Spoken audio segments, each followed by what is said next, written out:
ओम नमो ज्ञानेश्वरा करुणाकरा दयाळा तुमचा अनुग्रह धरू पावन झालो चराचरी मी कळा कुसरी काहीच नेणे बोलतो वाटणयती भाविका प्रथम मनुकरनाथा उमाशंकराच्या सुता चरणावरी ठेवणी माथा षष्टांगे आता दंडवत दुसरी वंदू सारजा चतुर्णाची आत्मजा वाक्सिद्धी पावे सहज चरण वजा दंडवत आता वंदू देव ब्रह्मणजंचने पुण्य पावन प्रसन्न होती श्रोतदिन तया मादंडवत आता वंदू साधू सज्जन नित्य हरिजान विठ्ठल नाम उच्चारत तया मादंडवत आता अनुमुरंग भूमिका कीर्तने उभी होते लोका टाळ मृदंग श्रोते देखा त्या माझे दंडवत ऐसन मन करुणे सकळा हरिकथा बोले बोबड्या बोला ज्ञान म्हणण्या पुळ्या बाळा चालवे सकळा नामाम विठ्ठल वडते देवा संकल्पावी माया संसाराची ठेविले अनंते तैसेची राहावे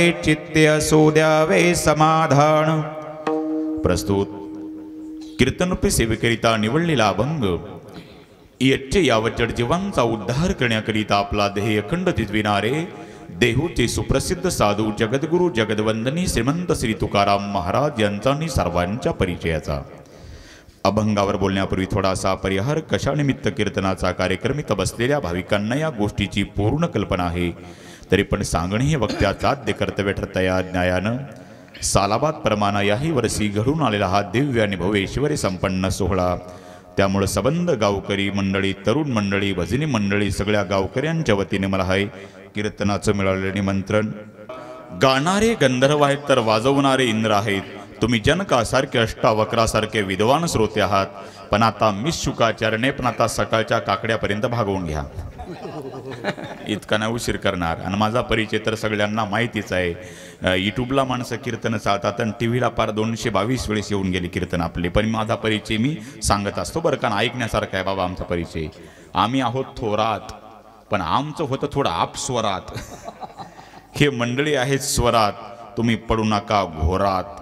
आपलं कीर्तन नाही कोणाच्या घरात का दारात, आपलं भगवंताच्या दरबारात बरं का, नाहीतर यसाल रागाच्या भरात, हणसाल तोंडावर परात किंवा काळसाल गावानं वरात, पण भगवंताच्या कृपेनं होऊन जाई जोरात विठ्ठल विठ्ठल। आणि जर का कीर्तन पटलं बोलवा तुमच्या पण परिसरात, नाहीतर घालसाल तिकडे पोरा सोरात विठ्ठल विठ्ठल।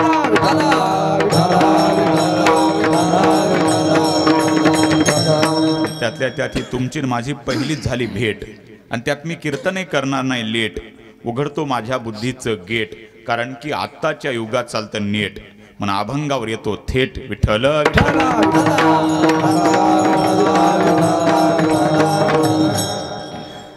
अभंग तुकोबाऱ्यांचा उत्कृष्ट अशी साऊंड सिस्टीम मंडप डेकोरेशन, इथं आल्यावर प्रत्येक भाविकाला इथं पाऊल टाकल्याबरोबर असं वाटतं की मी श्रीकृष्णाच्या द्वारकेमध्ये आलो, इतकं उत्कृष्ट नियोजन गावकऱ्यांनी केलं, म्हणून बरं का धन्यवाद देतोच, पण गावकऱ्यांच्या निमंत्रणाचा मान राखून काही काही श्रोत्यांनी लांबून लांबून येऊन या कार्यक्रमाचं सौंदर्य वाढवलं, म्हणून आलेल्या श्रोते मायबापाला गावकऱ्यांच्या तर्फे मी धन्यवाद देतो बरं का। एखाद्या श्रीमंत बापानं आपल्या एकुलत्या एक लेकीचं लग्न जसं थाटात लावावं, तसं या पोहे टाकळी गावकरांनी एका मायेचे लेकर समजून हा भगवंताचा कार्यक्रम तेवढ्यात ताकदीनं तुम्ही करता, म्हणून पुनश्च तुम्हाला धन्यवाद देतो विठ्ठल। अभंग तुकोबाऱ्यांचा हेची थोर भक्ती आवडते देवा संकल्पावी माया संसाराची। भक्तीचा जर विचार केला, इथं बसलेला प्रत्येक व्यक्ती कोण्या ना कोण्या देवाची भक्ती करतो, भक्ती करत नाही असा इथं एकही माणूस बसला नाही, प्रत्येक ज्याच्या त्याच्या परीने भक्ती आहे। कुणाची वाजवण्याची भक्ती आहे, तर कुणाची टाळकरी म्हणून भक्ती आहे, कुणाची इथं श्रवण भक्ती आहे, तर आमच्या इकडे शूटिंग आमच्या देवाभाऊ यांची ही पण भक्तीचे बरं का, म्हणून ते आमच्या देवाभाऊच्या नामसंग यूट्यूब चॅनल आमच्या देवाभाऊ गायकवाडसाठी एकदा जोरदार टाळ्या वाजवा बघा। पूज्यनी मनीषानंद बाबांच्या त्यांचा फोटो आणि नामसंग यूट्यूब, ज्यानं नामाचा संग केला त्याला जीवनात काहीच कमी पडत नाही, म्हणून गोड असं त्यांचं यूट्यूब। आणि योगायोग आमचाही योग चांगला, त्यांच्या यूट्यूबला तसं कीर्तन पडलं आमचं, पण इथं योग चांगला नाही तर, म्हणून त्या कॅमेरात माणसाला सांगतो बरं का, कॅमेरानं आपल्याला उपदेश करावा, कॅमेरा शब्दातच नाव आहे, क्या मेरा. कॅमेरानं आपल्याला उपदेश करावं, क्या मेरा सब कुछ तुम्हारा. विठ्ठल विठ्ठल म्हणून ज्याच्या त्याच्या परीनं भक्ती आहे. कोणाची भक्ती, कोणी पंक्तीची भक्ती करत असेल अन्नदानाच्या रूपाने, ही सुद्धा भक्तीचे बरं का. भक्तीचा जर विचार करा, प्रत्येकाचे देव वेगवेगळे असतील, पण भक्ती करत नाही असा माणूसच जन्माला आला नाही. ज्याच्या त्याच्या परीनं भक्ती करतात बरं का. माता मावल्यांची भक्ती, विचार करा, घरात जर 10-12 माणसं असतील, त्या प्रत्येकाची भक्ती वेगवेगळी. आईला जो देव आवडतो तो मुलीला आवडत नाही, मुलीला आवडतो तो बापाला आवडत नाही. पण देवच आवडत नाही, भक्तीच करत नाही असा माणूस एकही इथे जन्माला आला नाही. प्रत्येकात आणि काळाकाळानुसार भक्ती वेगवेगळी सांगितली. कृतये ध्यायती विष्णू त्रेतायाम यजतो मखे द्वापारे परिचर्यानाम कलोतद हरिकीर्तनात. काळाकाळानुसार भक्ती बदलत गेली. 9विधा भक्ती तर सर्वांनाच माहिती आहे. श्रवणम, कीर्तनम, विष्णू स्मरणम, पादसेवनम, अर्चनम, वंदन, दास्य, सख्य, आत्मनिवेदनम. ही 9 प्रकारची भक्ती. प्रत्येक जण भक्ती करतो. काहीची दिवस बदलला की भक्ती बदलते, पण काही का असणं भक्ती प्रत्येकाची ज्याच्या त्याच्या परीनं भक्ती चालू आहे. सोमवार आला की महादेवाची भक्ती, मंगळवार आला की देवीची, बुधवार आला की पांडुरंगाची, गुरुवार आला की साईबाबाची म्हणा, गजानन बाबाची, शुक्रवार आला की संतोषी माता, शनिवार आला की हनुमंतरायाची भक्ती, रविवार आला की खंडोबारायाची. ज्याच्या त्याच्या परीनं भक्ती प्रत्येक जण करत असतो. कोणी छत्रपती शिवरायांची सुद्धा भक्ती करतं, ज्याच्या त्याच्या परीनं भक्ती करतात नाही का. आणि आजचा दिवस, आज कोणता दिवस आहे?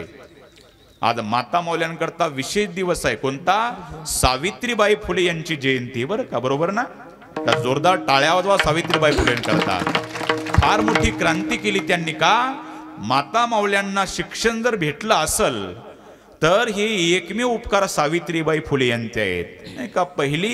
पहिली शाळा सावित्रीबाईने पुण्यामध्ये काढली. त्या सावित्रीबाईचे उपकार आहेत आपल्यावर.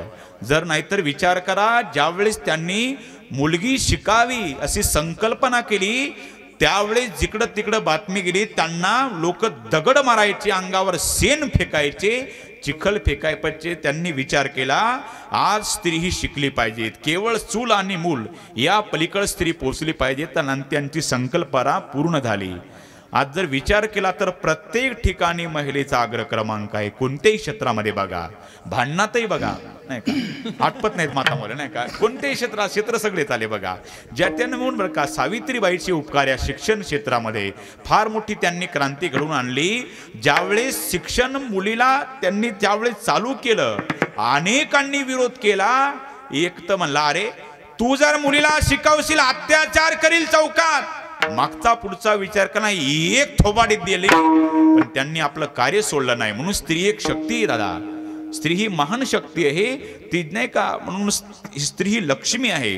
लक्ष्मीचा, जगदंबेचा अवतार म्हणजे स्त्री आहे. स्त्री काय करू शकत नाही. तसं या सावित्रीबाई फुलेंनी आपल्याकरता फार मोठे काही उपकार केले. शिक्षण जर भेटलं तर त्यांचे उपकार आहेत. नाहीतर महिलांना शिक्षणाची पहिली पद्धत नव्हती. पण खऱ्या अर्थानं म्हणून म्हणतात ना, कन्या शाळेची पहिली पाटी पुण्यात लावेली.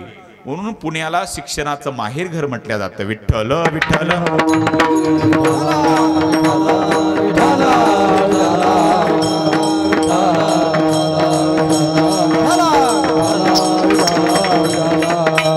प्रत्येक जण भक्ती करतो नाही का. ज्याचा त्याचा देव वेगवेगळा असेल बरं का.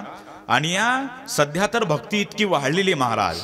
सध्या आपल्या महाराष्ट्रामध्ये 2 व्यक्तीची कार्यक्रमाला इतकी गर्दी आहे. कोणाकरता?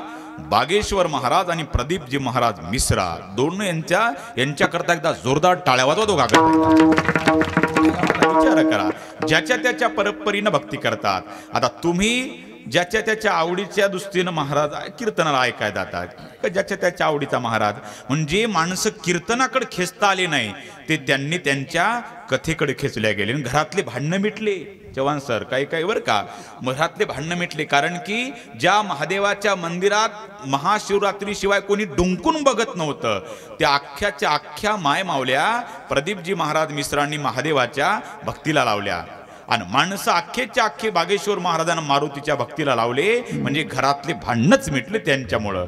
हा फार मोठी त्यांनी क्रांती केली बघा. आपल्या परभणीला पण आले होते, इकडे छत्रपती संभाजीनगरला पण आले होते नाही का. फार ज्याच्या त्याच्या परीनं भक्ती जी आपल्याला खेचता आली नाही, ते त्यांनी भक्तीला लावले.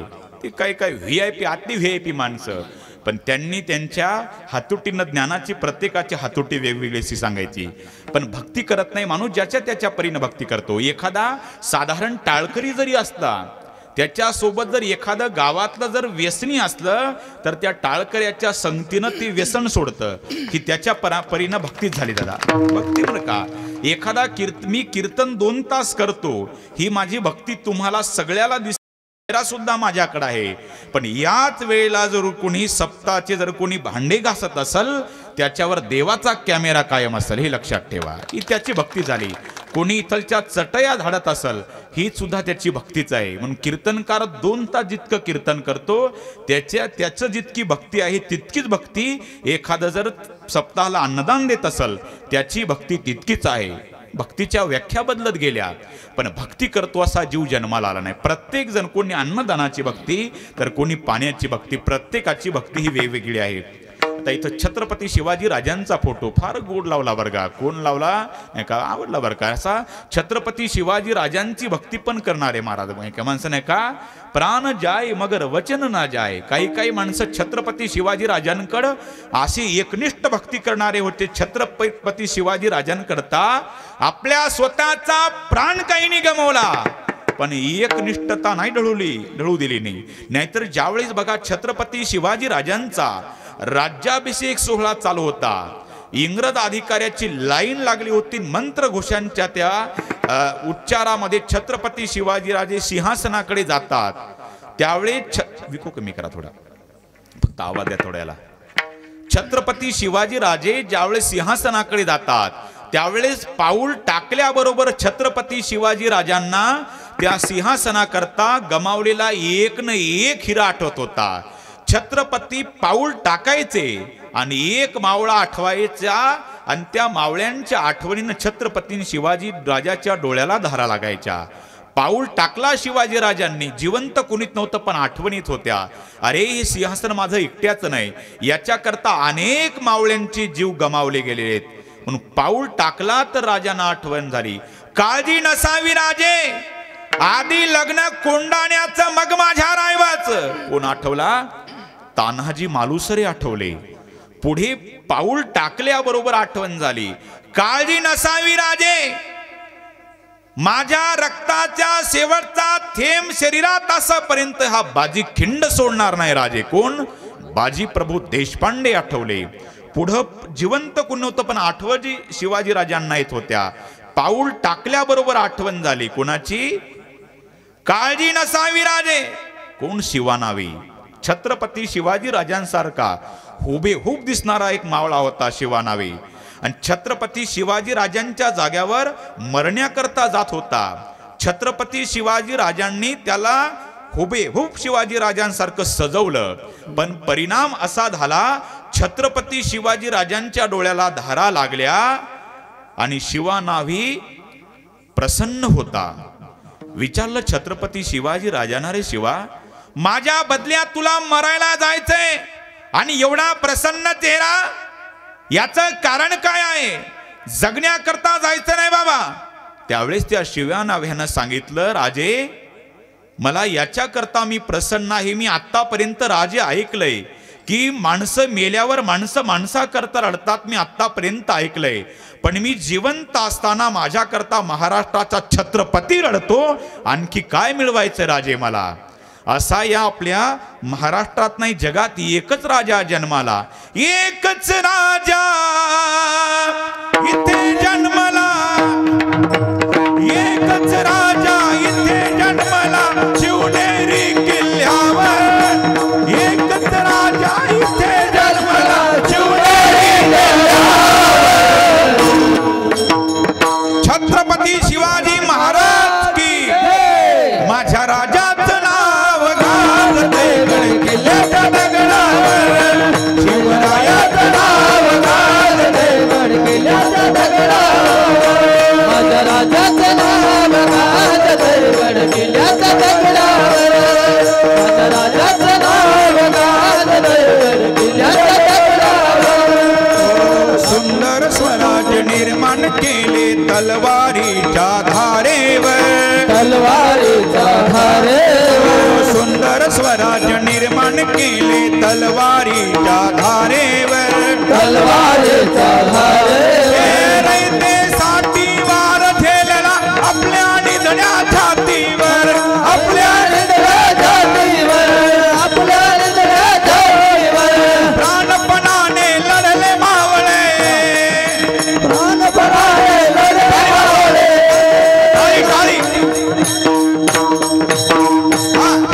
प्राणपणाने लढले मावळे भरोसा राजावर, प्राणपणाने लढले मावळे भरोसा राजावर. छत्रपती शिवाजी महाराज की माझ्या राजाचं नाव गाजते गडकिल्ल्याच्या डोंगरावर, शिवरायाचं नाव गाजते गडकिल्ल्याच्या डोंगरावर, माझ्या राजाचं नाव गाजते गडकिल्ल्याच्या डोंगरावर, माझ्या राजाचं नाव गाजते गडकिल्ल्याच्या डोंगरावर. आठवण येते मना मनातून भगवा झेंडा दिसल्यावर, भगवा झेंडा दिसल्यावर, आठवण येते मना मनातून भगवा झेंडा दिसल्यावर, भगवा झेंडा दिसल्यावर जात पातना धर्म मांडला जगला माणुसकीवर, जगला माणुसकीवर, जगला माणुसकीवर. पुन्हा जन्म घ्या, पुन्हा जन्म घ्या असीच्या शिवभक्ताच्या हृदयावर. छत्रपती शिवाजी महाराज की माझ्या राजाचं नाव गडकिल्ल्याच्या डोंगरावर, माझ्या राजाचं नाव गाजते गडकिल्ल्याच्या डोंगरावर, माझ्या राजाचं नाव गाजते गडकिल्ल्याच्या डोंगरावर.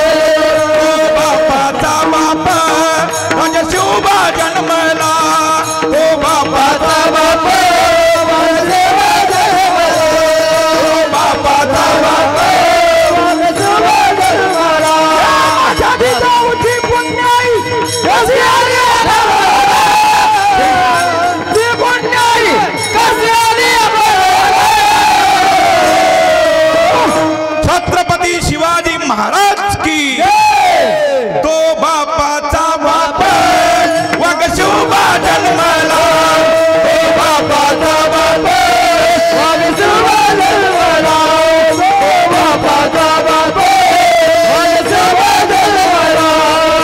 होती माझी जाऊची शपथ घेतली स्वराज्याची,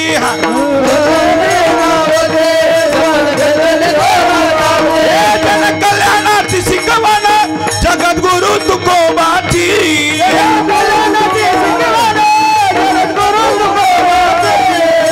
बापाचा बाप वाघ शिवबा जन्मला, तो बापाचा बाप वाघ शिवबा जन्मला.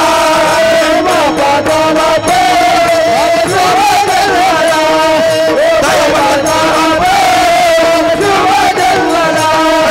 दैवत छत्रपती नामचं दैवत छत्रपती, शिवबाचे मावळे आम्हाला नाही कुणाची भीती, जय जय जय भवानी, जय जय जय भवानी, जय जय जय भवानी, जय जय जय शिवानी.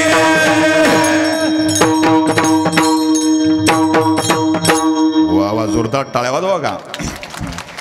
झाली शिवजयंती बघा. छत्रपती शिवाजी राजांचं नाव घेतल्यावर टाळ्या वाजवल्या, मला आनंद वाटला. टाळ्या वाजवल्यात नवल नाही, आपल्या अंगावर काटा उभा राहायला पाहिजेत. ज्याच्या अंगावर काटा उभा राहत नसेल त्याचा सर्वांनी मिळून काटा काढला पाहिजेत. तर काही माणसं म्हणते काय सांगता महाराज, जो तो कीर्तनकार तो शिवाजी महाराज, शिवाजी महाराज. तुम्हाला महाराज लोकांना दुसरं काही सांगायला नाही का? म्हणजे शिवाजी महाराज काय देव होता का? अरे शिवाजी महाराज देव नव्हता, पण शिवाजी महाराजांमुळे देवळातला देव बघायला भेटला आपल्याला. म्हणून 33 कोटी देवाची अब्जावधी मंदिर आहेत, पण एकही मंदिर नसताना प्रत्येकाच्या अंतकरणात ज्या राजानं मंदिर केलं तो राजा म्हणजे छत्रपती शिवाजी महाराज आहे नाही का. म्हणून बरं का, म्हणून ज्याला स्त्री मैत्रीण म्हणून कळाली तो राधेचा श्याम झाला. ज्याला स्त्री मैत्रीण म्हणून कळाली तो राधेचा श्याम झाला. ज्याला स्त्री पत्नी म्हणून कळाली तो सीतेचा राम झाला. ज्याला स्त्री बहीण म्हणून कळाली तो मुक्ताईचा ज्ञानोबा झाला, आणि ज्याला स्त्री आईच म्हणून कळाली तो जिजाऊचा शिवबा झाला. तर विचार करण्यासारखी गोष्ट राजा छत्रपती शिवाजी राजे होते म्हणून आज आपण इथे जिवंत आहोत. नाही का आपण कोणत्याही देवाची भक्ती करावी पण मंदिर शाबूत राहिले पाहिजेत ना. देवळातला देव जरा शाबूत राहिला असेल तर छत्रपती शिवरायांचे आपल्यावर हे फार मोठे उपकार आहेत. तर माणसं म्हणतील का हो महाराज तुमचेच काही महाराज लोक सांगतात शिवजयंती 19 फेब्रुवारीला साजरी करा, कोणी म्हणतं 23 मार्चला करा, कोणी 3 तारीख सांगतं. मग शिवाजी राजे काय 3दा जन्माला आले होते का? आम्ही जयंती कशी साजरी करायची मी सांगतो तसे जयंती आजपासूनच साजरी करा. छत्रपती शिवाजी राजांची जयंती तुम्ही 19 फेब्रुवारीलाही साजरी करू नका आणि 23 मार्चलाही करू नका. मग अरे माझ्या राजाची जयंती दररोज साजरी केली तरी कमीच आहे का? त्यांच्यामुळे आज एवढं जरी राम मंदिर होत असलं रे उपकार शिवाजी राजाचे आहेत. म्हणून आज नाही का खऱ्या अर्थानं आपण फार भाग्यवान आहोत. आपल्या डोळ्याच्या समोर प्रभू रामचंद्राचं भव्य असं मंदिर आपल्या डोळ्यानं आपण बघणार आहोत. विठ्ठल विठ्ठल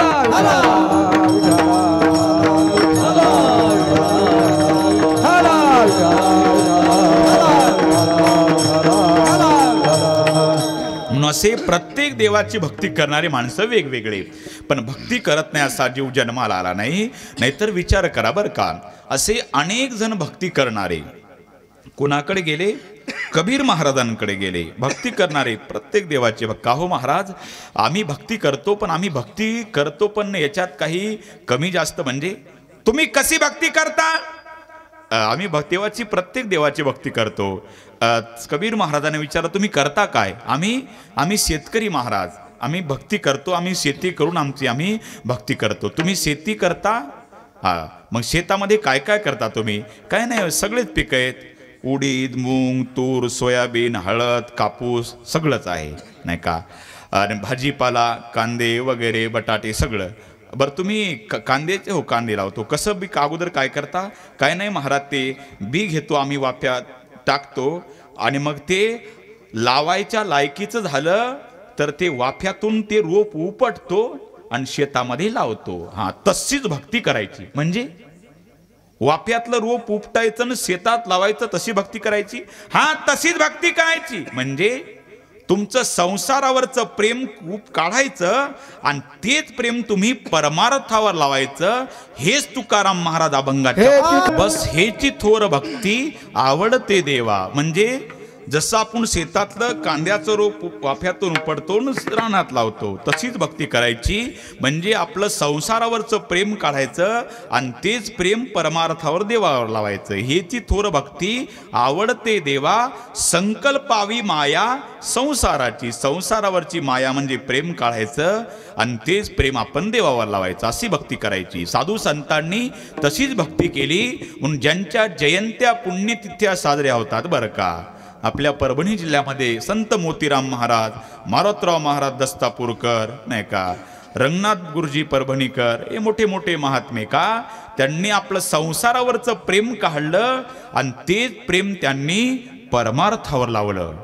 म्हणून त्यांची जयंत्या पुण्यतिथ्या महात्म्यांच्या साजऱ्या होतात. त्यांनी संसारावर त्यांचं प्रेम नव्हतं, प्रेम परमार्थावर होतं.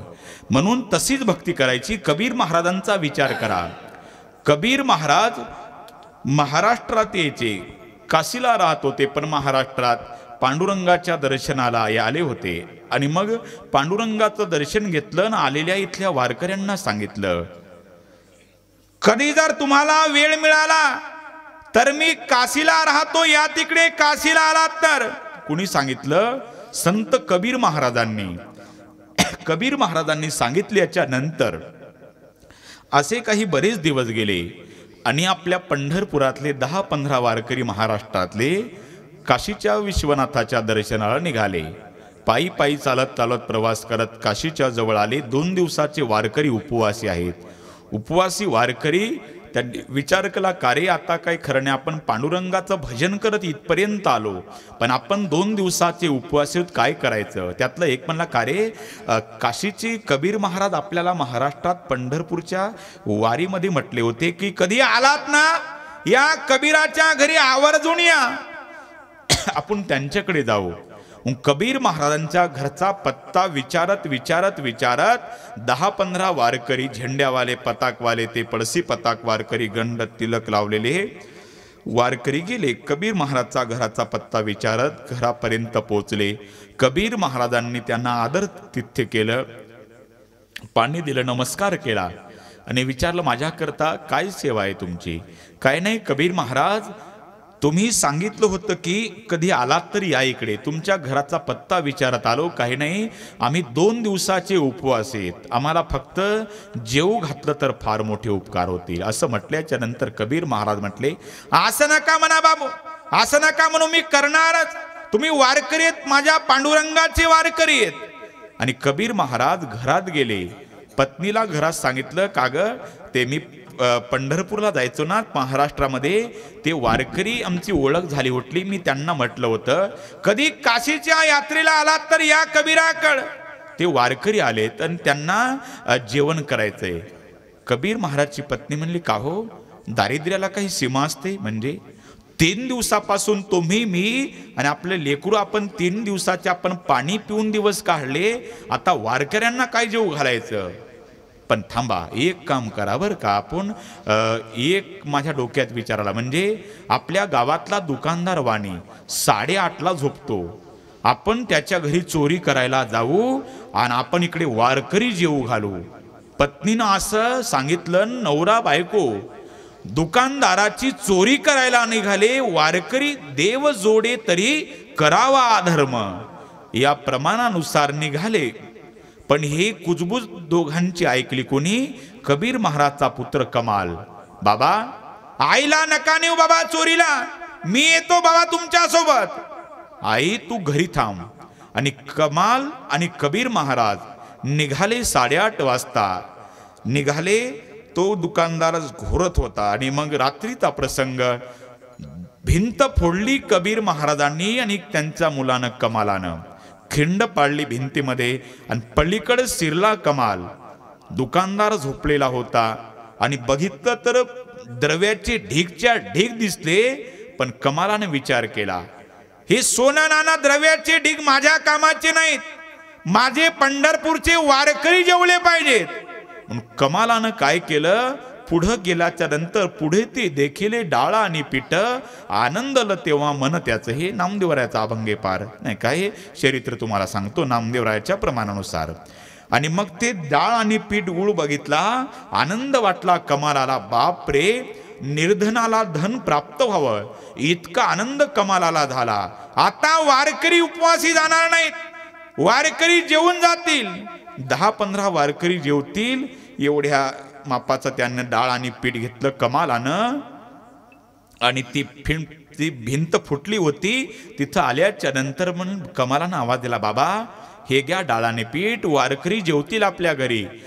कबीर महाराजच्या डोळ्याला धारा लागल्या, बाळा तू माझी फार मोठी इज्जत सांभाळली, वारकरी जेवून जातील आपल्या घरी. बाबा आता बाबा काय करू? काय नाही, कमाला आता बाहेर आहे. बाबा एक काम करा, मी आज जाऊन येतो. म्हणजे दुकानदार झोपला बाबा, द्रव्याचे ढीगच्या ढीग पडले. पण या फुटलेल्या भिंतीचा आधार दुसरे गावातले चोरटे घेतील आणि या दुकानदाराचं अख्खं धन लुटून नेतील. मग काय नाही बाबा, मी त्या वाण्याला जागा करून येतो. कमाल गेला, दुकानदार झोपला होता. अरे उठ, भिंत फुटली. आणि कमाल पळत सुटला त्या दिशेनं. आणि तो दुकानदार उठला आणि कमालाच्या माग, कमाल पुढे दुकानदार माग, कमाल पुढे दुकानदार माग. आणि त्या खिंडीपर्यंत आल्याच्या नंतर कमालानं पलीकडे उडी मारली, पण दुकानदारानं पाय धरले आत. कमाल अर्धा भिंतीतून पलीकडं, अर्धा अलीकडं. पलीकडं कबीर महाराज ओढतात आणि अलीकडं आत दुकानदारानं पाय धरले. आणि दुकानदारानं आवाज दिला, चोर धावा धावा, चोर सापडला, चोर सापडला. कमालाला चोर समजून धरलं. आता धारा लागल्या कमालाच्या डोळ्याला. कबीर महाराजांना म्हणतात, कमाल बाबा एक काम करता का बाबा? म्हणजे रे बाळा, दुकानदाराला तिकडं पाय धरलेत बाबा. दुकानदार आज जोरात ओढतो, तुम्ही बाहेर ओढता.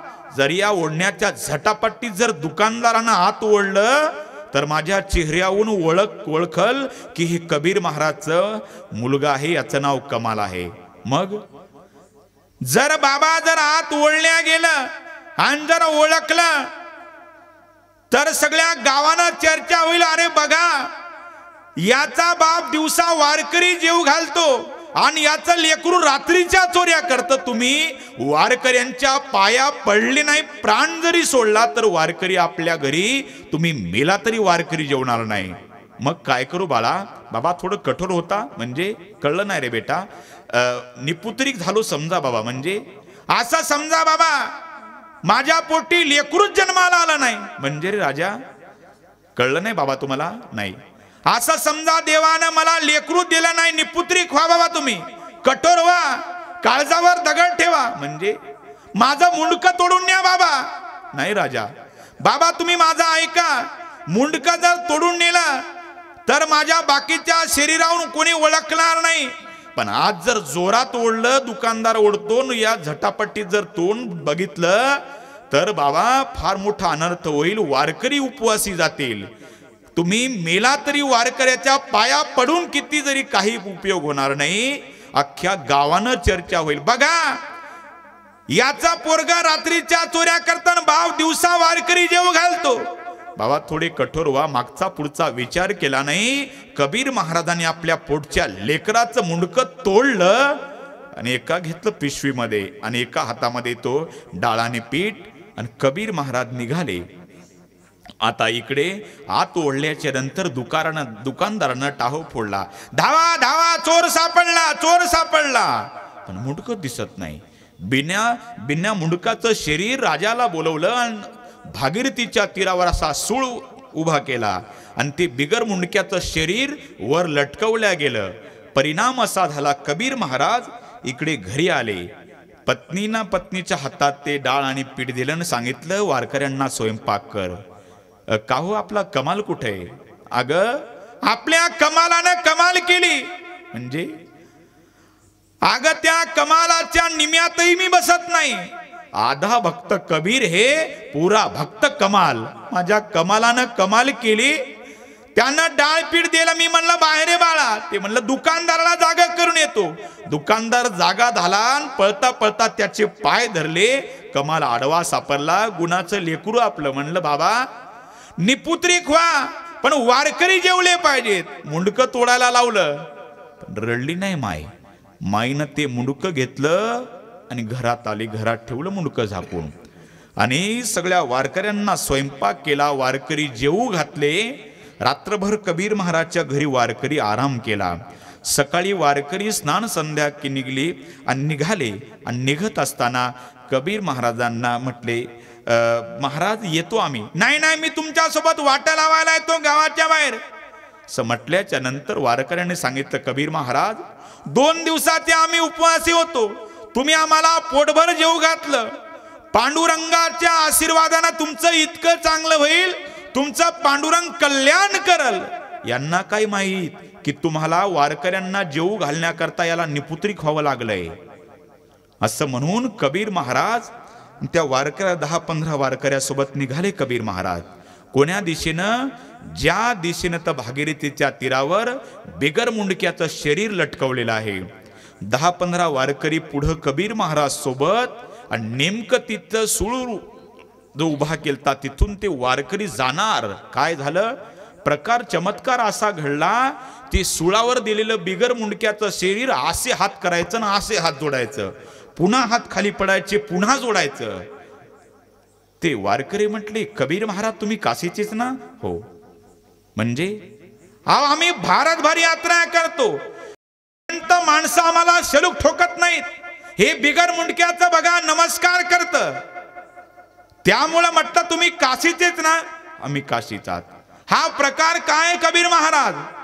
कबीर महाराज म्हटले, वारकरी बाबा मला तर असं वाटतं या लेकराच्या घरी वारकऱ्याची परंपरा चालत असावी, आणि लेकरू वारकऱ्याचं दर्शन न होता हे मेला असावं, म्हणून दंडवत केला त्याने. तुम्हापाशी त्याचे गुंतले संचित, आणि म्हणून दंडवत केला त्याने. मला वाटतं त्या लेकराची वारकऱ्यांच्या दर्शनामध्ये इच्छा अपूर्ण राहिली असावी, म्हणून ते नमस्कार करतं. असं म्हटल्याच्या नंतर वारकरी म्हटले असं का? अरे मग तो पंढरपूरचा पांडुरंग काय झोपा काढतो का? हे लेकरू जर इतका सत्व गुणाचा आहे, आमचा पंढरीचा पांडुरंग काय झोपा काढतो का? तो ते पांडुरंग याला जिवंत करूनच दाखवेल. वारकरी हट्टाला पेटले, आमचा पांडुरंग या लेकराला जिवंत करणार. पण काय म्हणले, का रे तुम्ही पांडुरंगावर भार घालता? ती जिवंत होईल पण त्याला मुंडकं तरी लागल ना. काही म्हणले हो ते बरोबर आहे, अरे मुंडकं पाहिजेत होतं रे, मग जिवंत केला असता. आपल्या पांडुरंगाला आपण विनंती केली असते. त्यावेळेस कबीर महाराज म्हटले, का हो मुंडकं असल्यावर जिवंत होईल का?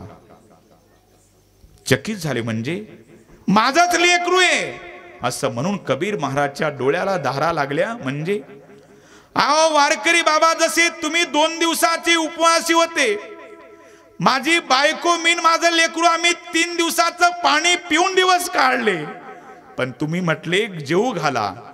माझी पत्नी मी चोरीला निघालो, पण गुणाचं लेकरू म्हणलं बाबा मी चोरीला येतो पण वारकरी जेवले पाहिजेत. आम्ही दुकानदाराची चोरी करायला निघलो आणि दुकानदाराची चोरी केली, पण माझं गुणाचं लेकरू म्हणलं बाबा अहो द्रव्याची ढीक पडले, त्या दुकानदाराची चोरी होईल, इतकं इमानदार लेकरू माझं. लेकरानं त्या दुकानदाराला उठवलं आणि पळत सुटलं माझं लेकरू पुढे दुकानदार माग. त्या खिंडीपर्यंत आल्याच्या नंतर खिंडीत लेकरू सापडलं. दुकानदार आत ओढतो, मी बाहेर ओढतो. लेकरानं सांगितलं बाबा निपुत्रिक झाला तरी चालेल पण वारकरी जेवले पाहिजेत, आणि मुंडकं तोडायला लावलं. लेकरानं सांगितलं बाबा जर माझं मुंडकं लोकांनी पाहिलं तर लोक म्हणतील याचा बाप दिवसा वारकरी जेव घालतो आणि याचा पोरगा रात्रीच्या चोऱ्या करतं. तुम्ही मेला तरी वारकरी आपल्या घरी जेवणार नाही बाबा. मी कठोर अंतकरणाचा व्हावं लागलं, माझ्या लेकराचं मुंडकं तोडलं. वारकऱ्यांच्या डोळ्याला धारा लागल्या. वारकरी तोपर्यंत वारकऱ्यांनी ते सुळावर लटकवलेलं बिगर मुंडक्याचं शरीर खाली उतरवलं. कबीर महाराज घरी गेले. परिणाम असा घडला, वारकरी घरी होते तोपर्यंत माय रडली नाही, रात्रभर माय रडली नाही. पण सगळे गेल्याच्या नंतर आईनं आतून कवाड बंद केलं आणि पाटावर ते लेकराचं मुंडकं टेकवलं आणि जिवंत लेकराला माय जशी बोलते तशी त्या कबीर महाराजाचा ते नाही का त्यांचा तो कमाल, त्या मुंडक्याकडे बघून ती माय तोंडावून हात फिरवायची. राजा तू माझ्या पोटाला येऊन माझी कुस पवित्र केली राजा, आता तुझी माझी शेवटची भेट. पण तू कैलासात पांडुरंगाला महादेवाला भेटला ना, माझा त्या महादेवाच्या ठिकाणी दंडवत सांग. दादा हो आई इतकं जगात कोणी प्रेम करत नाही, म्हणून पतिव्रतेत सीता, शास्त्रामध्ये गीता आणि प्रेमामध्ये माता. म्हणून उंदीर मेला तरी धान्याचा दाना घरात नसू द्या, पण पाठवून हात फिरवणारे मायबाप असू द्या, त्याच्या इतका जगात कोणी श्रीमंत नाही. आणि किती वैभव तुमच्या घरात असू द्या ना, मायबाप नसू द्या, स्वामी तिन्ही जगाचा आई विना भिकारी. म्हणून आई इतकं जगात कोणी प्रेम करत नाही. म्हणून मीही सांगत असतो पतिव्रते सीता, शास्त्रामध्ये गीता आणि प्रेमामध्ये माता. म्हणून डोळे मिटून प्रेम करते ना दादा, तिला कदाचित प्रियसी म्हणता येईल. डोळे वटारून पण प्रेमच करते ना, तिला कदाचित बायको म्हणता येईल. पण डोळे मिटेपर्यंत जी प्रेम करते ना, तिला फक्त आईच म्हणता येईल. आईनं डोळ्याने तर बरं का आई इतकं कुणी प्रेम करत नाही, तर काहीचे अनुभव असतील. ज्या वेळेस प्रसूतीची वेळ, बाळंतपणाची वेळ येते, डॉक्टर त्या घरमालकाला म्हणतात सांगा काय करू पाटील, अवघड आहे प्रकरण, लेकरू आडवा आला आता पोटामध्ये, काय करू, प्रकरण अवघड आहे. एकतर तुमची बायको वाचल नाही तर लेकरू वाचल. जर बायको वाचवायची असेल तर लेकराचे तुकडे तुकडे करून बाहेर काढावे लागतात, आणि लेकरू वाचावं असं वाटसल पाटील तर तुमची मंडळी गमवावी लागते, सांगा काय करू. त्यावेळेस तो घरमालक पाटील म्हणतो डॉक्टर साहेब एक काम करा, लेकरू मेलं तर मरू द्या पण माझी मंडळी जगवा. पण त्याच वेळेला तो डॉक्टर रडतच येतो त्या माऊलीकडे. बाळंत व्यथा चालू असते, डॉक्टर तो माऊली कोणीकडून डॉक्टर झालो मलाही माहिती नाही, पण प्रकरण अवघड आहे. काय डॉक्टर साहेब, मावशी तुम्हाला जर जगावं असं वाटत असेल तर लेकराचे तुकडे करून बाहेर काढावे लागतील, आणि जर तुम्हाला जर वाटत असेल जगावं तर लेकराचे तुकडे करून, आणि तुम्हाला जर वाटत असेल तर लेकरू वाचावं, तर आता प्रकरण अवघडे, मला काही सुचत नाही, काय करू सांगा तुम्ही. तुम्हाला वाचायचंय का लेकरू वाचवायचंय? तुम्हाला वाचायचं असेल लेकराचे तुकडे करावे लागतील, लेकरू जिवंत बाहेर काढायचं असेल तर तुम्हाला मरावं लागेल. ती बिचारी रडते आणि तुळशीची माळ दाखवते. डॉक्टर साहेब, ही माझी माळ माझ्या आजीनं घातली, ती मरताना. माझ्या तुळशीच्या माळीची शपथ घेते, माझ्या आजीची शपथ घेते. डॉक्टर साहेब, मी मेले तरी चालल, पण माझ्या कुळाचा दिवा वाचवा. हे जगात प्रेम करणारी फक्त आई आहे दादा हो. तसं त्या कबीर महाराजच्या पत्नीनं कमालाचं आपल्या लेकराचं मुंडकं पाटावर ठेवलं आणि जिवंत लेकराला माय बोलती तशी बोलत होती. राजा गेला ना सोडून आम्हाला, पण तू धन्य तुझं जीवन करून गेला बाबा, असं माय रडते. परिणाम काय झालं? दारावर थाप मारली कबीर महाराजांनी. अगं दार उघड म्हणजे? अगं वारकरी हट्टाला पेटले. आमचा पांडुरंग काय झोपा काढतो का म्हणले, लेकरू जिवंत करून दाखवतो. माय गडबडीनं उठली, ती लेकराचं मुंडकं घेतलं आणि नवरा बायको निघाले त्या भागीरथीच्या तीरावर. तोपर्यंत या वारकऱ्यांनी ते बिगर मुंडक्याचं शरीर खाली झोपवलं होतं. वारकऱ्यांनी मागचा पुढचा विचार केला नाही, पांडुरंगाचा दावा केला. पांडुरंगा, आम्ही आयुष्यभर इमानदारीनं भजन केलं असल, इमानदारीनं जर परमार्थ वाऱ्या केल्या असल, तर या वारकऱ्याचं लेकरू जिवंत करून द्या. परिणाम कमाल सजीव झाला, कमाल सजीव झाला आणि वारकरी आनंदित झाले. इथे माझा दृष्टांत संपला. कबीर महाराजांनी काय केलं? परमार्थाकरता कबीर महाराजांनी पुढच्या लेकराचा विचार केला नाही, लेकरानं बापाचा विचार केला नाही, माईनं लेकराचा विचार केला नाही. केलं काय? त्यांनी आपलं संसारावरचं प्रेम काढलं आणि तेच प्रेम त्यांनी परमार्थावर लावलं. म्हणून संकल्प. टाळी वाजत पाहिजे, टाळी वाजल्याच्या नंतर आपलं पाप जातं बरं का. एक बहादर उठला, कुठं जातं म्हणलं, जे वाजवत नाही त्याच्या डोक्यावर जातं. एक बहादर म्हणला हे नाही पटलं, म्हणलं दुसरं सांगतो मग. चाय की शोभा प्याली से, चाय की शोभा प्याली से, भोजन को शोभा थाली से, बगीचों को शोभा माली से, झगड़ों की शोभा गाली से, ससुराल को शोभा साली से और कीर्तन को शोभा टाली से. विठाला विठा.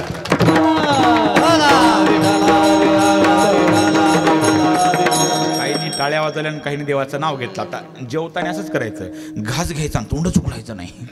कीर्तन टाळी वाजत नाही ना, तसंच आपला नियम करायचा. इथं जसा तसा. इथं बरं आहे, आपल्या भागात तरी भजन कीर्तन ही परंपरा आहे. काही काय भागातले अवघडे महाराज लय अवघडे. तिकडे इकडचं नाही, तिकडं सांगतो. तिकडचं म्हणजे ज्या भागाला नाव नाही तिकडचं. आणखी अर्धा तास इथलचं काहीच सांगणार नाही, पण उद्या सांगितल्याशिवाय राहणार नाही तिकडचं.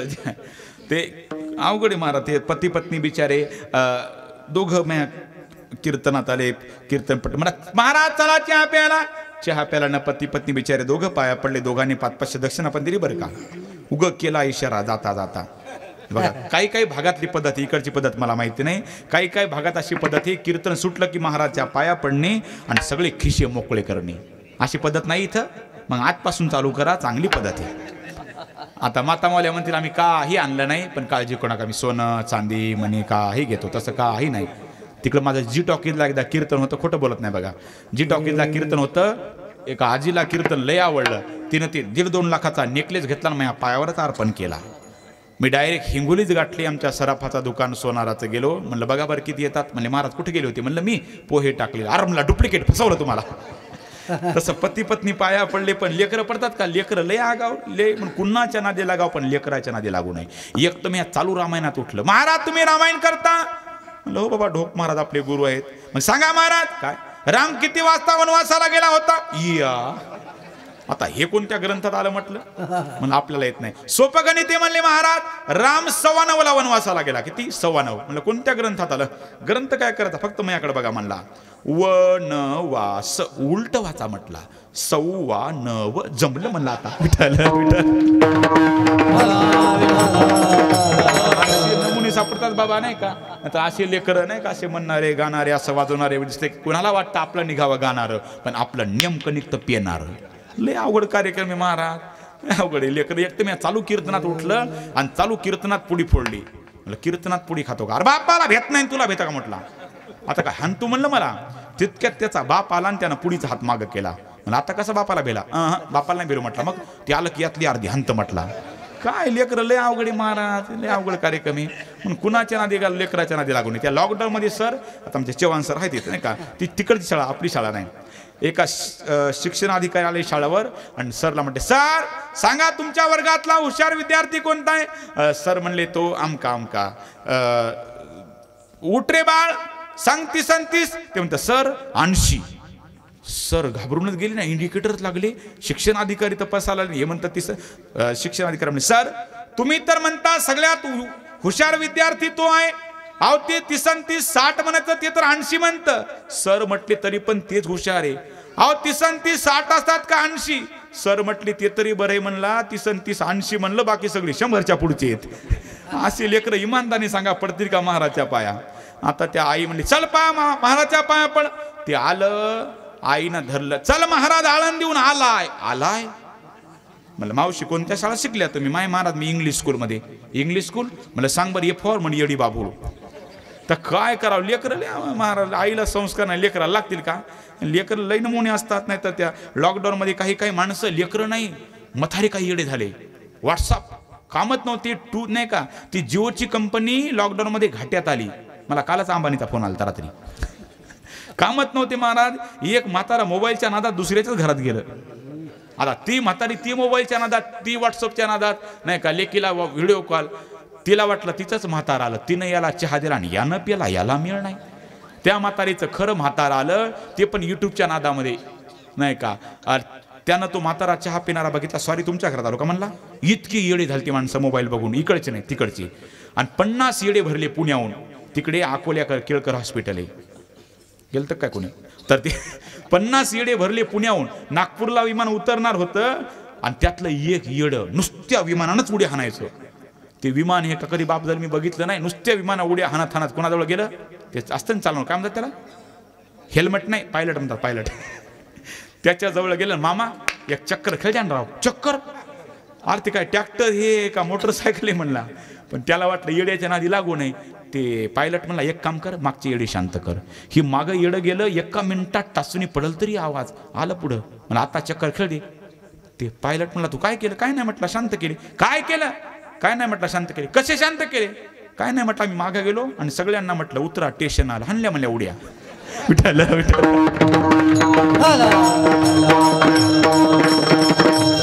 असे येडे झालते महाराज माणसं. नाहीतर काही ते समृद्धी महामार्गावरचे काही माणसं येडे झाले. ज्यांचे गुंठा जमिनीवाले कोट्याधीश झाले. एक आमच्या तिकडे वाशिम रोडला एक म्हातारीचा 1च गुंठा होता, 2 कोटी आले. पण आता त्या म्हातारीला सांगाव तिने बाप जर मी कधी रुपया बघितला नाही, तिला सांगाव तर म्हातारी मरल. मयासारखा महाराज बघितला बोलणारा. म्हणजे महाराज लोकाला बोलायची टाकत असते. त्या आजीला आजी मरू नये एवढा पैसा, 2 कोटी जाईल म्हातारी. मग काय करावं, एका महाराजाला बोलवलं आणि महाराज तुमच्या पद्धतीत म्हातारीला सांगा जेणेकरून म्हातारी जाऊ नये. ते महाराज म्हणला आजी तुम्हाला जर 2 कोटी भेटले तर तुम्ही पैशाचं त्या काय करसाल? महाराज काय म्हणाले, गरीबाची दया करता. इथं रुपया नाही कपाळाला लावायला, म्हाताऱ्या माणसाची भाषा. इथं रुपया नाही, 2 कोटी कशाचे लावलेत? नाही समजा आधी तुम्हाला 2 कोटी भेटले, तुम्ही काय करणार? महाराज त्यातली अर्धी मी तुम्हाला देणार. महाराजच मेला. विठ्ठल विठ्ठल.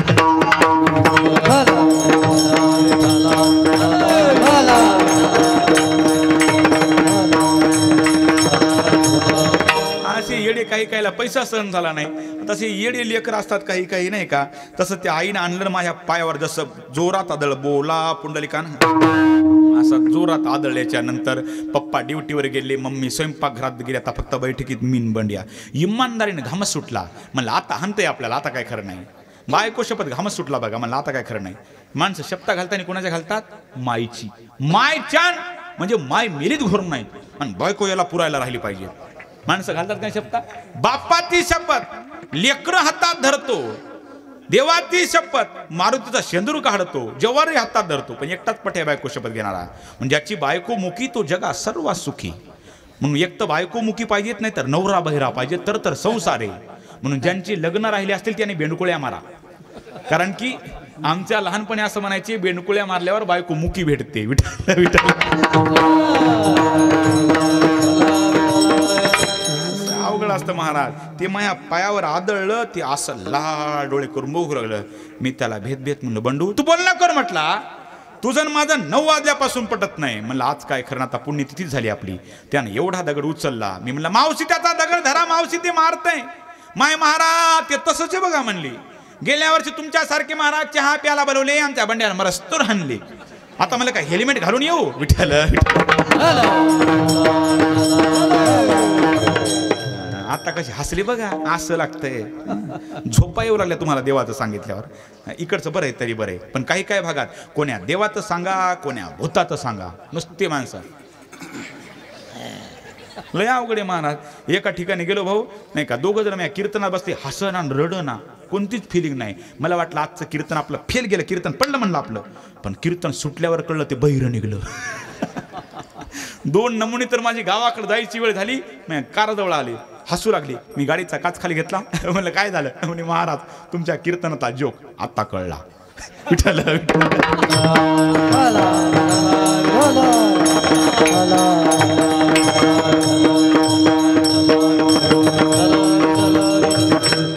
ऐका आता अभंग, आता बजाला धिंगाणा नाही का. आता ठेविली अनंते हो ना, आता काय करावं नावीला जाणं. आणि मला एवढेच जोक येतात, मी बाहेरचं काही सांगत नाही. उगच काय उगं सांगायचं पोरगी इकडे गेली, पोरग तिकडे, सगळ्याला पाठ झाले ते नाही का.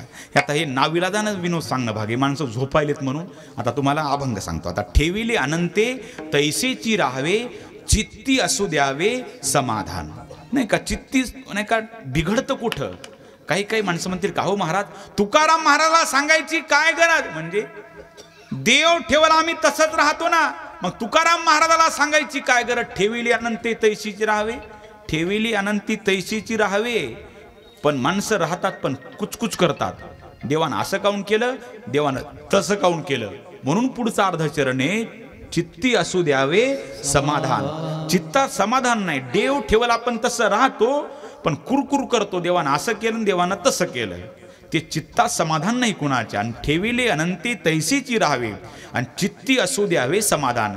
बिघडतं केव्हा आपलं, बिघडतं तेव्हा जर बंगल्यावाल्याचा बंगला बघून जर एखाद्या झोपडीवाल्यानं बंगला बघितला, तिथं त्याचं बिघडतं. अरे आपली झोपडी आणि त्याचा बंगला आहे, इथं समाधान बिघडलं. मग काय करावं, झोपडीवाल्यानं कुणाकडे बघावं, फुटपाथवर झोपणाऱ्या भिकाऱ्याकडे बघावं. त्याच्यापेक्षा देवानं मला झोपडी दिलेली आहे. समाधान बिघडतं केव्हा, मोटरसायकलवाल्यानं कार बघितली की समाधान बिघडलं. नाहीतर ठेविली अनंते तैसीची राहावी मत्त, पण कार बघितली की बिघडलं. कारवाल्यानं फॉर्च्युनर कार बघितली की त्याचं बिघडलं. फॉर्च्युनरवाल्यानं हेलिकॉप्टर मधलं बघितलं की समाधान बिघडलं. मग काय करायचं, हेलिकॉप्टरवाल्यानं विचार करायचा, विमानाचा विचार करायचा नाही, त्यानं विचार करायचा कारवाल्याचा.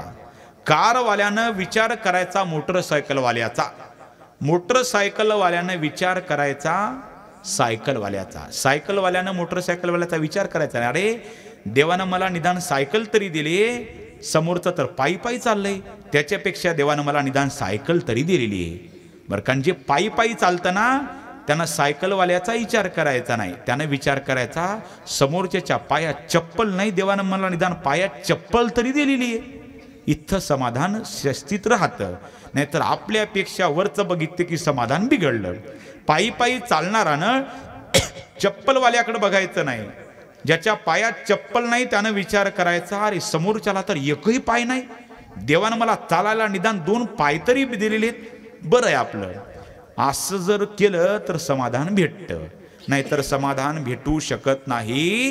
राजा रावणाला 33 कोटी देव ज्याच्या बंदीखान्यात, 9 ग्रहाच्या 9 पायऱ्या होत्या, 7 कोटी घर ज्याचे सोन्याचे होते, त्याची पण इच्छा अपूर्ण राहिली. सोन्याला सुगंध आणायचा, स्वर्गाला शिडी न्यायची आणि खरा समुद्र गोड करायचा.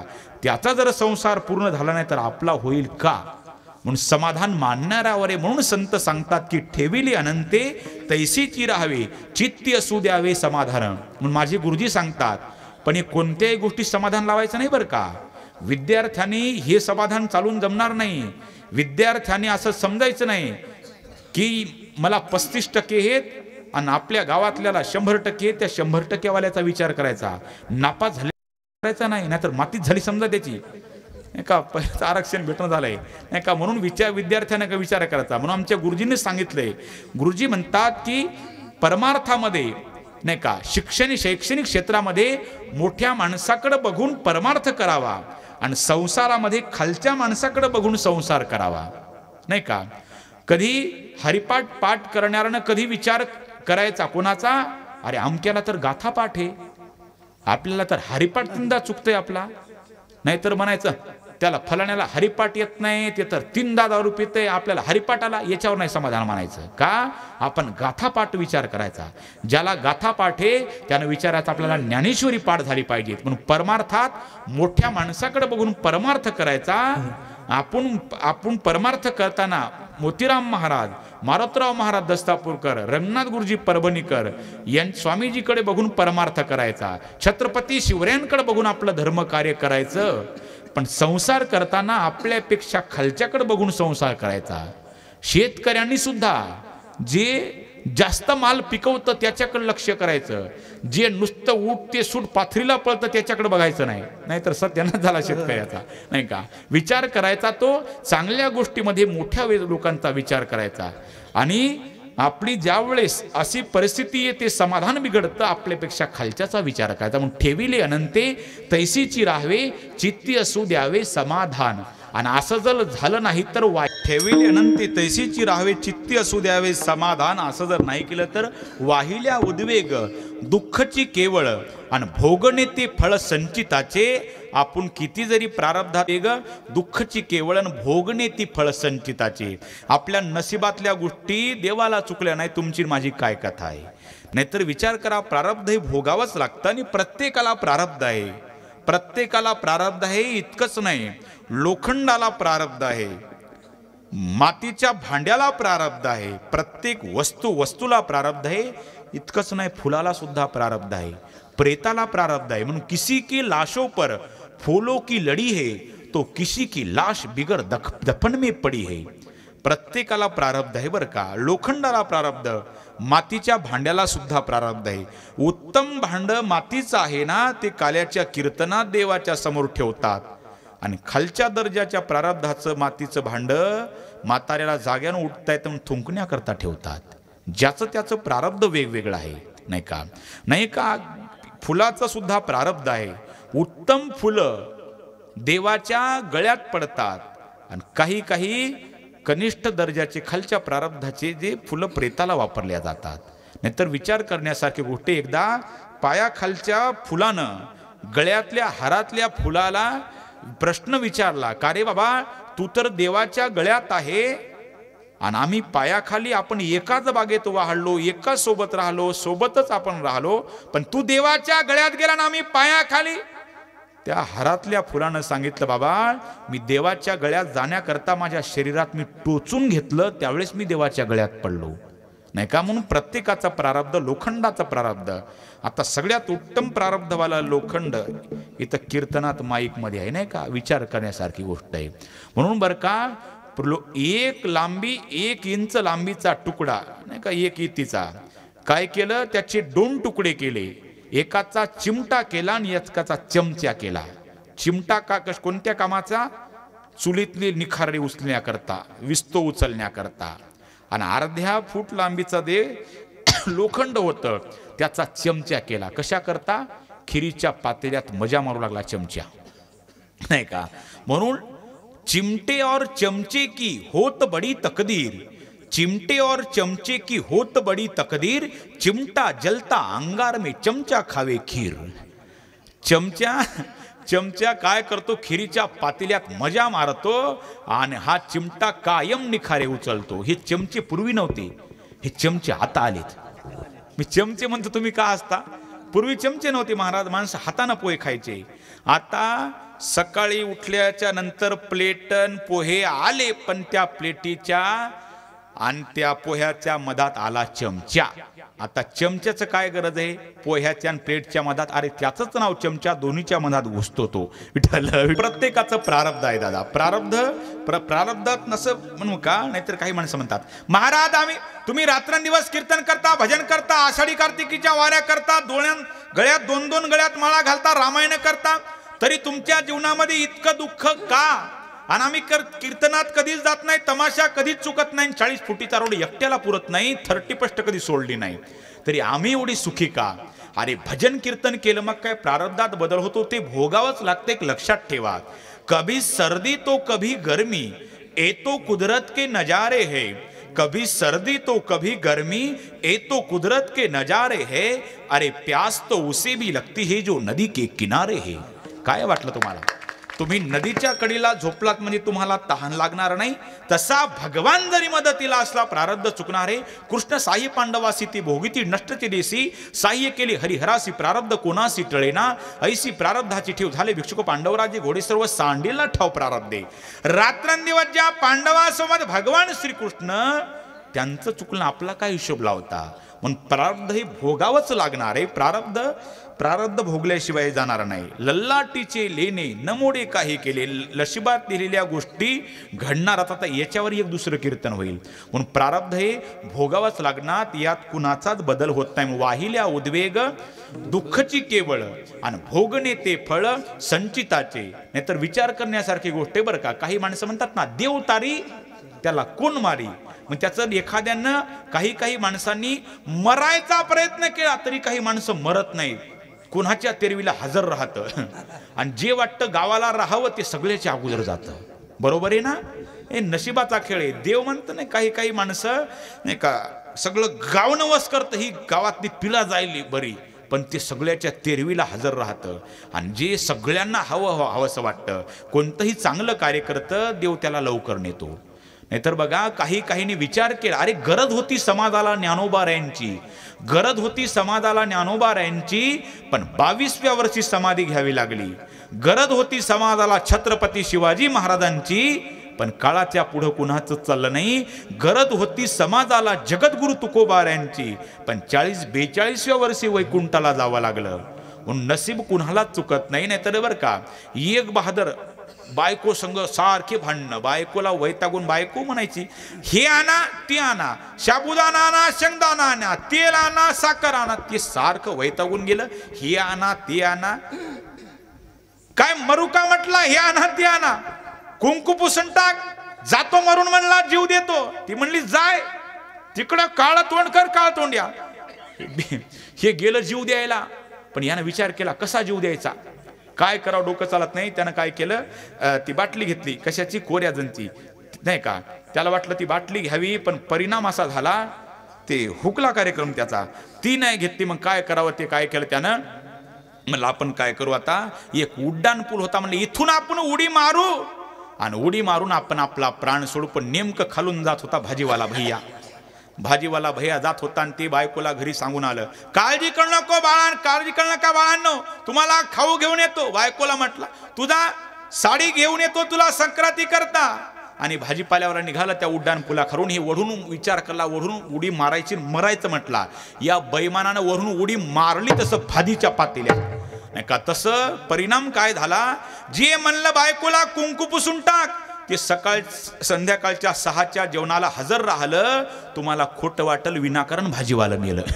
विठ्ठलच्या गोष्टी चुकत नाही दादा. म्हणून वाहिल्या उद्वेग दुःखची केवळ भोगणे ते फळ संचिताते. तुका म्हणे घालू तयावरी भार, वाहू हा संसार देवापायी. म्हणून आपण काय करावं, आपला भार देवावर घालावा नाही का. आपण जर देवावर भार घातला तर देव आपली काळजी करतो. तुका म्हणे घालू तयावरी भार, आणि वाहू हा संसार देवापायी. काहींनी आपला संसार देवापायी वाहिला, पण मी सांगतो काहींनी आपले प्राण देशाकरता वाहिले. काहींनी प्रत्येक कीर्तनात मी देशभक्तांचा सन्मान करतो, आणि आज त्याची गरज आहे. आज कुण्यातरी आईचा मुलगा तिथे देश सांभाळत आहे, म्हणून आज आपली इथे कथा कीर्तन चालू आहेत. म्हणून आपल्या हिंदुस्थानामध्ये सर्वच जर तुमच्या माझ्यासारखे गोपीचंदनवाले असतील, तर कारगिलच्या सीमेवर वैऱ्याला कोण अडवणार. एक लक्षात ठेवा, आमच्या देशाच्या जवानाच्या खांद्यावर रात्रंदिवस बंदुका आहेत, म्हणून तुमचं माझं कपाळावरचं चंदने सुरक्षित आहे. आमच्या देशाच्या जवानाच्या जर बंदुका खाली आल्या, आपलं चंदन मिटलंच म्हणून समजा. म्हणून आज त्यांची गरज आहे. तुमच्या गावात कुणा एक नाही फौजमध्ये आहे ना, एकदा त्यांच्या आईवडिला करता जोरदार टाळ्यावाच वावावा नाही, असं कोणीही देशभक्त होऊ शकत नाही. मग मी पण माझ्यासोबत एक देशभक्त घेऊन आलो, आमचे सुरेश भाऊ विचार, आणि योगा त्यांचा वाढदिवस पण आहे. जोरदार परत टाळ्यांचा सगळं टाळ्या वाजवा. फार आमची परत 2 महिन्यापासून 2-3 नाही का 1 वर्षापासून आमची भेटच होत नव्हती. म्हणून मला आवड आहे फौजींची. प्रत्येक कीर्तनात मी देशभक्तांचा सन्मान करतो. का नाहीतर माणसं शहीद झाल्यावर मग व्हॉट्सअपला स्टेटस होतात, मिस यू भावा, शहीद भावा, तुझी गरज होती आणि तुझी नव्हती का गरज? जिवंत असताना त्याला रेल्वे जागा देत नाहीत आणि गेल्यावरून व्हॉट्सअपला स्टेटस ठेवतात, नाही का? ही मोठी शोकांतिका आहे. म्हणून मी नेहमी सांगत असतो, एखाद्या वेळेला तुम्ही देवाच्या मंदिरासमोरून जाताना तुम्ही देवाच्या पाया पडला नाही तरी चालल, पण एखादा जर फौजी समोरून आला ना त्याला सल्यूट मारल्याशिवाय राहू नका. हीच खरी देशभक्ती ठरल. नाहीतर माणसं म्हणतात दंगा झाला, बोलवा आर्मीला, लेकरू बोर मध्ये पडलं, बोलवा आर्मीला, अतिरेकी घुसले, बोलवा आर्मीला, पूर आला, दंगा झाला, बोलवा आर्मीला. अरे मग 15 ऑगस्टला 26 जानेवारीला बोलवा नाही एखाद्या इंडियन आर्मीला. त्यांच्या हातात होद्यान झेंडावंदन. खऱ्या अर्थानं तिरंग्याची किंमत त्यांना आहे. अरे वाऱ्यामुळे नाहीतर सैनिकाच्या श्वासामुळे फडकतो आपला तिरंगा. नाहीतर जगात काही पैसे कमवणारी माणसं दादा 10-10 कोटी कमवतात, पण बरं का देशभक्ताची किती त्याग आहे. बायकोचा, लेकराचा, संसाराचा सगळा त्याग करून तिथं रात्रंदिवस आपल्या करता. नाहीतर तुम्ही एखाद्या परमार्थिक महाराजाला विचारला, महाराज तुम्ही कोणाकरता जगतात? ते महाराज म्हणतील मी धर्माकरता जगतो. एखाद्या राजकीय व्यक्तीला विचारा तुम्ही कोणाकरता जगतात? ते म्हणतील मी माझ्या पक्षाकरता जगतो. एखाद्या शेतकऱ्याला, गरीब शेतकऱ्याला विचारला बाबा तुम्ही कोणाकरता जगता? ते म्हणतील माझ्या कुटुंबाकरता जगतो. पण सीमेवरच्या जवानाला विचारा तुम्ही कोणाकरता जगता? ते म्हणतील आम्ही आमच्या भारत मातेकरता जगतो. हा नाही का? म्हणून जय जवान जय किसान. शेतकऱ्याचेच लेकरं नाही का फौजी आहेत. एकाही आमदारा खासदाराचं लेकरू नाही का? शेतकऱ्यांचं. म्हणून माणसानं 2 झोपताना आणि जेवताना दोघाची आठवण करावी. जेवताना ज्या शेतकऱ्यामुळे आपण 2 घाट जेवण करतो त्या शेतकऱ्याला कधी विसरू नका. आणि त्याच शेतकऱ्याचे लेकर भारताच्या सीमेचं रक्षण करतात, त्यांच्यामुळे आपण रात्रभर सुखानं झोपतो, त्यांचे कधी उपकार विसरू नका. नाहीतर मी नेहमी सांगत असतो जंगल में पेड़ तो बहुत है, जंगल में पेड़ तो बहुत है लेकिन चंदन जैसा नहीं. अरे दुनिया में तो नौकरी बहुत है यार लेकिन फौजी जैसी नहीं. नाही का? आज त्यांची गरज आहे. म्हणून मी नेहमी संस्कार देतानाच आपल्या मुलाला आपण असे द्यावे, अपने बच्चे को ए फॉर एप्पल नहीं, बी फॉर बॉल नहीं और सी फॉर कैट नहीं, तो अपने बच्चे को A for army, B for border और सी फॉर छत्रपति शिवाजी महाराज बताइए, निश्चित तौर से देशभक्त ही बनेंगे. नाहीतर मुली मुला करता मरतात, मुलं मुली करता मरतात. अरे मरावं देशाकरता, धर्माकरता, राष्ट्राकरता. क्यों मरते हो बेवफा सनम के लिए, 2 गज जमीन तक नहीं मिलेंगी तुम्हारे दफन के लिए. मरना है तो मरो वतन के लिए, अरे हसीना भी दुपट्टा फाड़ लेगी तुम्हारी कफन के लिए. आज देशभक्तामुळे आज आपण इथे सुरक्षित आहोत याची जाणीव आपल्या प्रत्येकाने ठेवायची आहे, नाही का? मी माझं त्याच वेळेस कीर्तन सफल झालं समजेल. इथून पुढे तुमच्या जीवनामध्ये कोणताही फौजी येऊ द्या, मी म्हणत नाही गावाचा असू द्या, कोणत्याही गावातला तुमच्या संपर्कात येऊ द्या. तुमच्या आध्यान जर त्याचं काम राहिलं असेल तर त्याचं काम 1 मिनिटात करा. कोणत्याही क्षेत्रातले असो नाही का, कोणत्या ऑफिसर असो, कोणी असो नाही का. एखादा जर फौजी आपल्याकडे त्याचं काम राहिलं तर 1 मिनिटात त्याचं काम करा, तर माझं आजचं कीर्तन मी सफल झालं समजाल. नाहीतर कीर्तनात टाळ्या वाजवायच्या आणि जवान जर नाही का जिवंत फौजीला जीव लावत नाहीत महाराज. म्हणून आज विचार करा, आज आपल्या कुण्यातरी आईचा मुलगा नाही तर काही ज्यांचे लेकरं फौजमध्ये त्यांच्या आईवडिलाला कळलं नाही का, सुट्टी भेटत नाही, 8-8 महिने काही काना सुट्टी भेटत नाही. लेकरा बाळांचा त्याग असतो, सगळा त्याग करू नाही तर पैसे तर कुणी कमवतं, पण देशाकरता ही एकच नोकरी आहे. म्हणून मी आज बरं का विचार करण्यासारखं भगतसिंग, राजगुरू, सुखदेव आज यांचं नाव का घेतलं जातं? किती वर्ष झाले? आपल्याला जर तुम्हाला मला जर प्रत्येकाला विचारलं तुमच्या आजोबाचं नाव काय, मला विचारत तुम्हाला विचारा, इथपर्यंत आपल्याला येईल. पण आपल्या आजोबाचं नाव आपल्याला सांगता येणार नाही. पण भगतसिंग, राजगुरू, सुखदेव हे गेले पण कीर्तिरूपानं आजही त्यांच्या कार्यरूपानं आपल्यामध्ये जिवंत आहेत. नाहीतर विचार करा, ज्यावेळेस तो प्रसंग बघा, भगतसिंग, राजगुरू, सुखदेवांना फासावर लाहोरच्या सेंट्रल जेलमध्ये त्यांना देवर फासावर द्यायची वेळ आली, त्यावेळेस प्रकरण असं घडलं 12 तास अगोदरच त्यांना फासावर अगोदर देण्यात आलं. पण द्यायच्या वेळेस त्या लाहोरच्या सेंट्रल जेलमध्ये ते बाकीचे कैदी बसले होते. चरणसिंह नावाचा वार्डन आला आणि त्या चरणसिंहानं सांगितलं, अरे इथे बसलेल्या कैद्यांनो आपापल्या कोठडीत जा, वरून आदेश आलेत. सगळे कैदी आपापल्या कोठडीत गेले. डोळ्याला धारा लागल्या कैद्यांच्या. नेमकं झालं तरी काय? पण त्याच वेळेस एक बरकत नावी एक नावी समाजाता बरकत नाही का तिथं जेलमध्ये आला. डोळ्याला धारा लागल्या. विचारलं या बरकत नाव्याला त्या कैद्यानं, अरे बरकत, दररोजच्या वेळेच्या अगोदरच आम्हाला का बंद केलंय? काय कारण याचं? त्या बरकत नाव्याच्या डोळ्याला धारा लागल्या. अरे काय सांगू, त्याच्या डोळ्यातले अश्रू बोलत होते. अरे भगतसिंग, राजगुरू आणि सुखदेव यांना ठराविक वेळेच्या अगोदरच त्यांना 12 तासावर फासावर द्यायची वेळ आलेली आहे. मग त्याकरता तुम्हाला आत बंद केलंय. त्यावेळेस एक पंजाबचा कैदी आला. कोणासमोर? बरकत नाव्याच्या समोर.